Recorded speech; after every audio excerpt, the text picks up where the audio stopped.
তাহলে আমরা আগের কোশ্চেনটিতে যেটা দেখলাম সেটা হচ্ছে আমরা এনার্জি বলতে কি বুঝি এবং কাইনেটিক এনার্জি, পোটেনশিয়াল এনার্জি, এই কোশ্চেনটি আমাদের টোটালি কমপ্লিট। এবারে আমরা যে পার্টটা দেখতে যাচ্ছি সেটা হচ্ছে প্রিন্সিপল অফ ওয়ার্ক এনার্জি। এই প্রিন্সিপল অফ ওয়ার্ক এনার্জি, এটা থেকে কিন্তু সুন্দর সুন্দর এমসিকিউ আসে। যখন আমি এমসিকিউ গুলো করাবো তখন আমি বলে দেবো। প্রিন্সিপল অফ ওয়ার্ক এনার্জি, এখানে আমরা তিনটে ফ্যাক্টর করব। প্রথমে হচ্ছে বেসিক স্ট্রাকচার। একটা প্রিন্সিপল অফ ওয়ার্ক এনার্জি বলতে আমরা কি বুঝি, সবটাই কিন্তু এসএলএসটি পারপাসের জন্য, আলাদাভাবে কোনো কিছু পড়ার দরকার নেই বা ডিটেলস কোনো কিছুর প্রয়োজন নেই। যেটুকু মনে রাখা সেটুকুই মনে রাখবে। তারপরে দুটো স্পেশাল কেস, একটা হচ্ছে অ্যালং কার্ভ আর অ্যালং স্ট্রেট লাইন, দুটো আমি দেখিয়ে দিচ্ছি। তাহলে প্রথম হচ্ছে প্রিন্সিপল অফ ওয়ার্ক এনার্জি ফ্যাক্টরটা কি মনে রাখবে, the gain in the kinetic energy of a particle in any motion. ওই জন্য বললাম মোশনটা অ্যালং আন্ডার স্ট্রেট লাইন হতে পারে, অ্যালং কার্ভ হতে পারে। এটা অলওয়েজ ট্যালি করবে, একই থাকবে। মানে এমন নয় যেটা স্ট্রেট লাইনের জন্য আলাদা হবে, কার্ভের জন্য আলাদা হবে, তা কিন্তু হবে না। That is, the gain in kinetic energy of a particle in any motion is equal to the work done by the applied forces. তাহলে আমি লিখে দিই প্রথমে সেটা, the gain in kinetic energy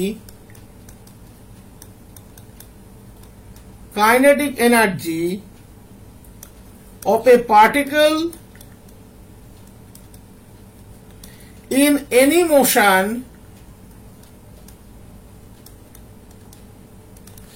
equals the work done by applied forces.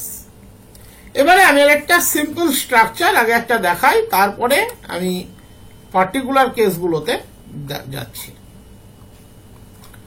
প্রথমে আমরা একটা particle, আগেই বলেছি আমি ডাইনামিক্সের ক্ষেত্রে ছবি কথা বলে, কিন্তু ছবি যদি ঠিক থাকে ছবি থেকেই অনেক কিছু বোঝা যায়। বিশেষ করে এই ধরনের কম্পিটিটিভের ক্ষেত্রে ছবিটাই এখানে মারাত্মক গুরুত্বপূর্ণ বিষয়। এ পয়েন্টে ইনিশিয়াল ভেলোসিটি ছিল ইউ, টাইম ফ্রেম ছিল 0।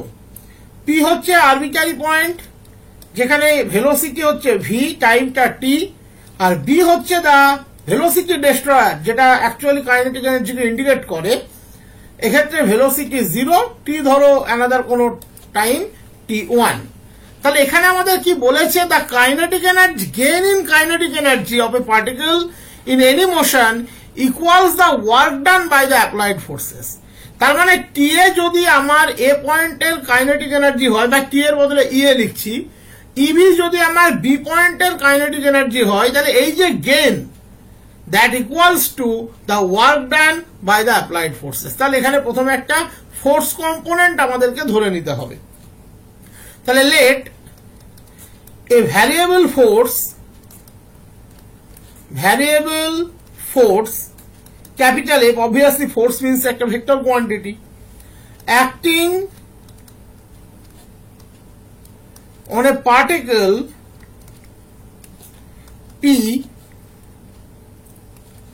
displace it from A to B along curve AB, from A to B along curve AB। এখানে একটা পার্টিকেলের মাস ধরে নিতে হবে। let capital M be the mass of the particle. যদিও মাসটার ফাইনালি এখানে কোনো কন্ট্রিবিউশন থাকবে না, কিন্তু যেহেতু পার্টিকেল তার মাস একটা আমাকে অবশ্যই ধরে নিতে হবে, সেই সেন্সে এটা ধরে নিলাম। Let r is the position vector of p. Then আমরা কি বলেছি, গেইন ইন কাইনেটিক এনার্জি, ধরো সেটা নাম দিলাম ইবি, বি পয়েন্টের জন্য minus E A, that is the gain, equals to কি বলেছে as per question, the work done by the applied forces. A to B তে যেতে যে work done, A to B F dot D R. এটাই হলো expression of the above statement, principle of work energy, where TB and TA, EB and EA are Ks, that is kinetic energies, at B and A respectively, and RHS, right hand side, represents the work done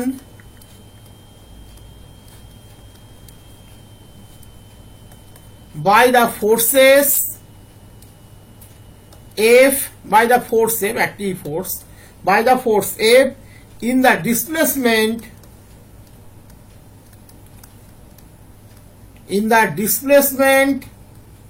from A to B along arc AB. এই total স্ট্রাকচারটা যখন তোমাদের পড়া হয়ে যাবে দেখবে এখান থেকে আর কোনো প্রবলেম, কোনো কিছু বুঝতে অসুবিধা থাকার কথাই নয়। তাহলে এখান থেকে আমরা কি পেলাম? This is the principle of work energy. Okay, তাহলে this is the principle of work energy. এই রিলেশনটিকে আমরা বলি work energy relation. Work energy relation, যেটি উপরে যেটা আমি লিখেছিলাম সেটারই ম্যাথমেটিক্যাল এক্সপ্রেশনটা এক্ষেত্রে তোমাদেরকে দিয়ে দিলাম। এবারে এখানে দুটো ফ্যাক্টর আমরা আলাদাভাবে দেখব। একটা হচ্ছে যদি particle along straight line move করে তার ক্ষেত্রে কি হয়, আর একটা হচ্ছে particle along a plane curve move করে। এটা আমরা ভেক্টর স্ট্রাকচার দিয়ে দেখেছি। এরই আমরা একটা আর্ক ওয়াইজ স্ট্রাকচার আমরা দেখে নেব কার্ভের ক্ষেত্রে, আর একটা মোশন অ্যালং এ স্ট্রেট লাইনের ক্ষেত্রে যেমন আমরা এক্স দিয়ে মেজারমেন্ট করি সেইভাবে একটা দেখে নেব। Case 1,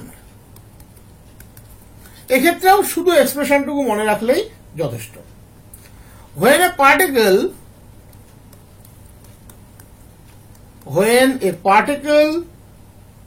moves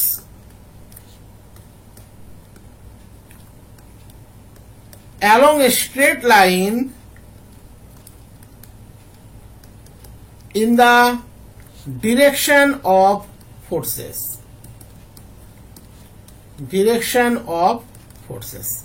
when a particle moves along a straight line in the direction of forces, we consider the motion of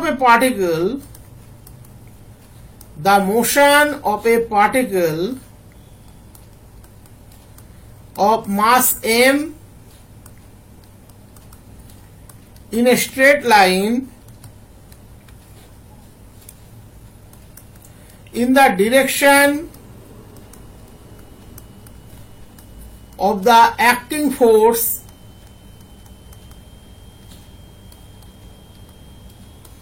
capital F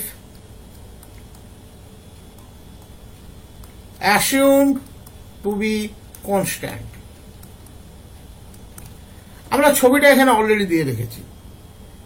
OX এর উপরে জার্নি, আমরা ধরে নিচ্ছি পার্টিকেলটা যখন ওতে ছিল তখন তার ইনিশিয়াল ভেলোসিটি ছিল ইউ, পার্টিকেলটা যখন পিতে গেল this is the certain position এবং সেই পজিশনে তার ভেলোসিটি হচ্ছে V. In that case particular equation, that is এখানকার যে ইকুয়েশন এনার্জি ইকুয়েশন সেটা কি হবে, এটাই আমাদেরকে বের করতে হবে। Late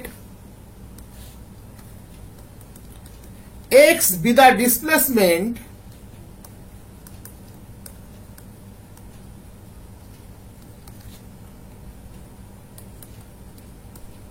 in an interval of time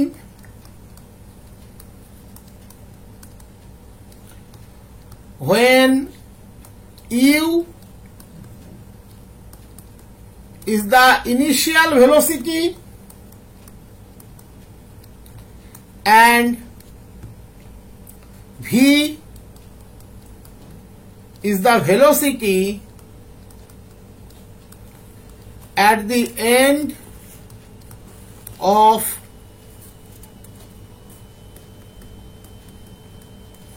interval.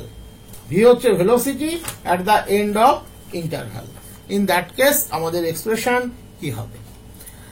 দেন এখানকার যেটাকে আমরা এনার্জি ইকুয়েশন বলছি, that quantity equals to half mv square minus half mu square equals to fx. Force into displacement, that is the work done, আর লেফটে পড়ে থাকবে change in kinetic energy. Initial যখন আমরা বলছি, ধরে নাও ইনিশিয়াল পজিশনটিকে যদি তুমি এই ধরো, কোনো অসুবিধা নেই, বা আমরা ওকেই ধরে নিচ্ছি, ও এ যে কোনোটাই ধরা যায় এই ক্ষেত্রে, মানে যেটাকে ধরবো মেজারমেন্টটা সেখান থেকে ধরতে হবে, আমরা ওই ধরছি ধরো, তাহলে ও পজিশনে আমাদের ভেলোসিটি হচ্ছে ইউ, আর এখানে ডিসপ্লেসমেন্ট হচ্ছে 0, টাইম হচ্ছে 0।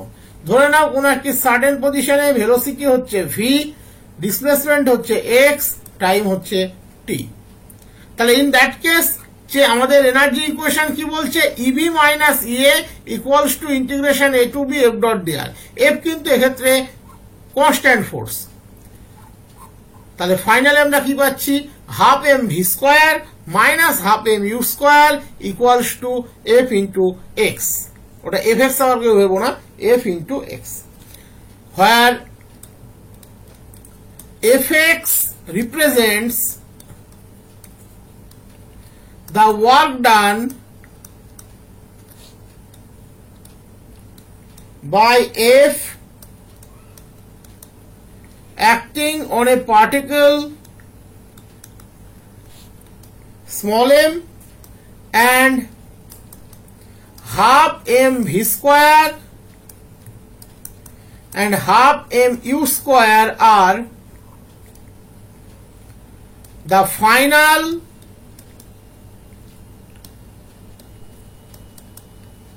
and initial KE respectively. তাহলে দিস ইজ দ্য, এই ক্ষেত্রে এটা হলো প্রিন্সিপল অফ এনার্জি, যেটা অলরেডি তোমাদের বলা হয়েছে, প্রিন্সিপল অফ এনার্জি। ওকে, এটা গেল একটা পার্ট। কার জন্য? কেস 1 স্ট্রেট লাইনের জন্য।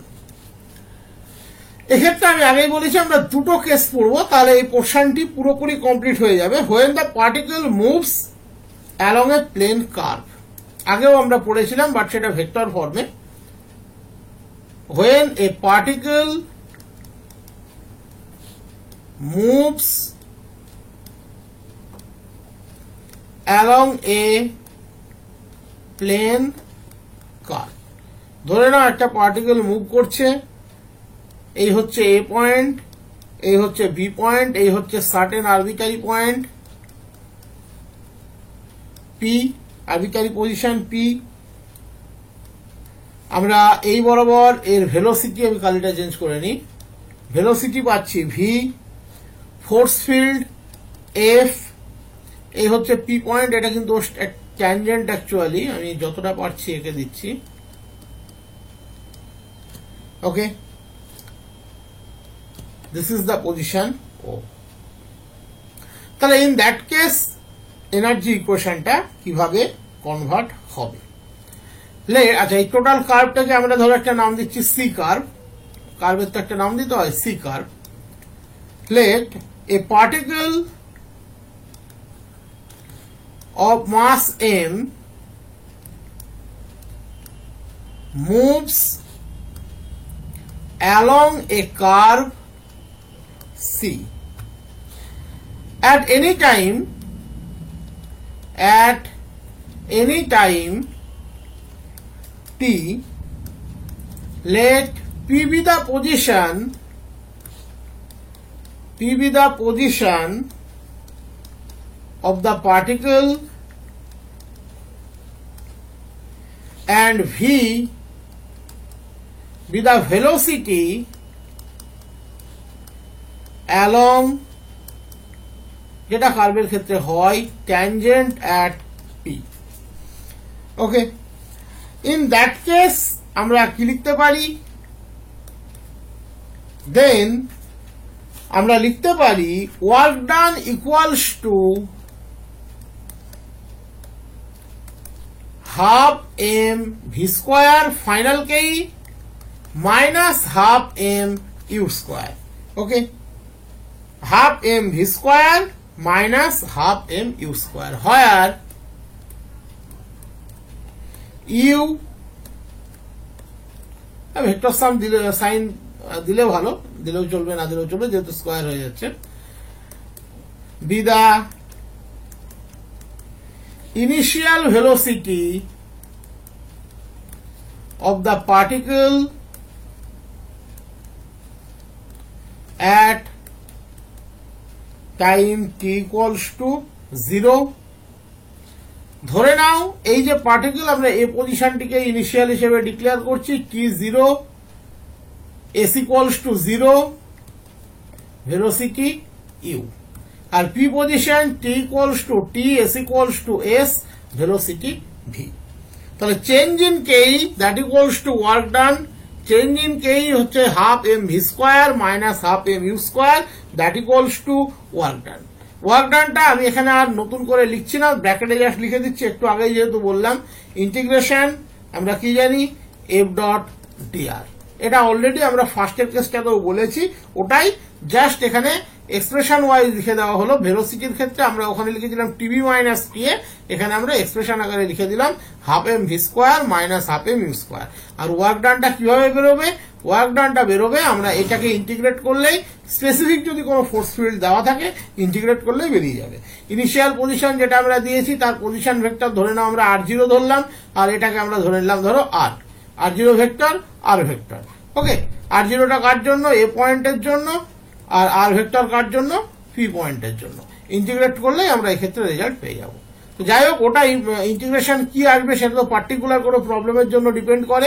আমাদের যা এক্সপ্রেশনটি মনে রাখতে হবে যে যদি motion in a straight line হয় তাহলে এক্ষেত্রে half M V square minus half M U square that equals to F into x, that is principle of energy satisfy করবে।